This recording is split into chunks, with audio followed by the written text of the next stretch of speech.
میں اس میں ایک ہی بات ایڈ کروں کیونکہ یہ معاملہ اقوام متحدہ کے اسپیشل رپورٹرز کے پاس بھی تھا اور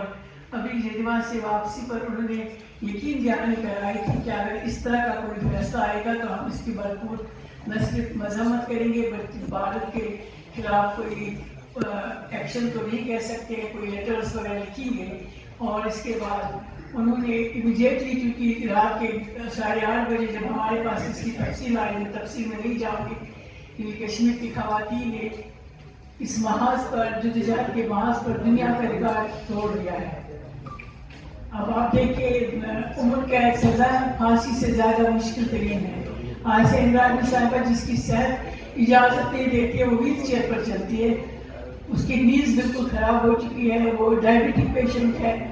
اور حامدہ مرزا کے بارے میں آپ کو معلوم ہونا چاہیے، اس کا کوئی قصور ہی نہیں، نہ وہ کوئی تقاریر کرتی تھی، نہ وہ وہ اس کی ایک بس سیکٹری کے طور پر کام کرتی تھی، اور ناہید نسلی وہ اس کی رکن تھی دفتر ملت کی۔ لیکن سزائیں اس طرح سے دی جا رہی ہیں جو ہندوستان میں کسی بھی جنگ آزادی کی جنگ لڑنے والوں کو بھی نہیں دی گئی ہیں۔ تو اگر یہ سزا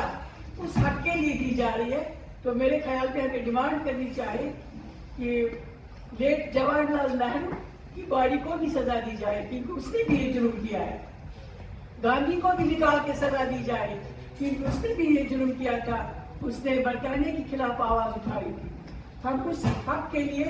اور خواتین کو چپ کرانے کا مطلب ہے ایک نفسیاتی وار ہندوستان کر رہا ہے کشمیری عوام پر، کہ اگر وہ دہلی میں سیف نہیں ہے، اب ان کو پرسوں رات کو ہی اس سیل میں بھیجا گیا ہے جہاں پر آپ کو سزا، ابھی تو یہ بڑے کورٹس میں کیس نہیں گیا ہے، لیکن ان کو شفٹ کیا گیا اس جگہ جہاں وہ زیادہ دیر بیٹھ نہیں سکتی ہے، کھڑی نہیں رہ سکتی ہے۔ یہ دیکھیے کہ ہر جیل میں یہ ان خواتین کے ساتھ ہو رہا ہے جن کے ساتھ 84 اور خواتین ہندوستان کی مختلف جیلوں میں ہیں، ان کے بارے میں کوئی اتا پتہ نہیں ہے۔ تو یہ کوشش ہونی چاہیے اقوام متحدہ کے ذیلی اداروں سے۔ ہم نے چونکہ ان کے ساتھ خط کتاب شروع کر دی ہے، حکومت پاکستان پر ذمہ داری عائد ہوتی ہے کہ وہ یہ پوچھے کہ ان جیلوں کی حالت کیا ہے جہاں پر ان کو رکھا گیا ہے، ان کو سہولت دی ہے صحت کی، اور یہ جو قید ہے یہ بہت مشقت ہوگی، کیونکہ وہ آسیہ اندرابی ایک علامت ہے جدوجہد کی، اور جس کو ہم سلوٹ کرتے ہیں کہ خواتین نے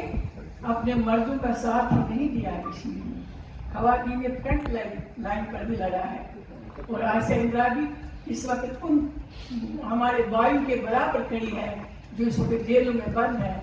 ہمارے چیئرمین مسعود عالم صاحب، اب ان کے ساتھ جو اس وقت جیلوں میں بند ہے، اب اندازہ لگائے ان کے ساتھ کیا ہوگا۔ تو یہ آپ لوگوں کی، کیونکہ ہمارے پاس کوئی میڈیا نہیں ہے، امیر المقام صاحب، ہمارے پاس کوئی میڈیا نہیں ہے، ہمارے پاس پریس نہیں ہے، ہم کسی کو نہیں بتا سکتے سوائے کہ ہم آواز بلند کر سکتے ہیں انٹرنیشنلی۔ آپ ہمارا میڈیا ہے۔ جس طرح ہندوستان کشمیر کی خبر کو چھپاتا ہے، آپ نے اسے ایکسپوز کرنا ہے۔ یہ قومی خدمت ہے اس وقت پاکستان کے میڈیا۔ واقعہ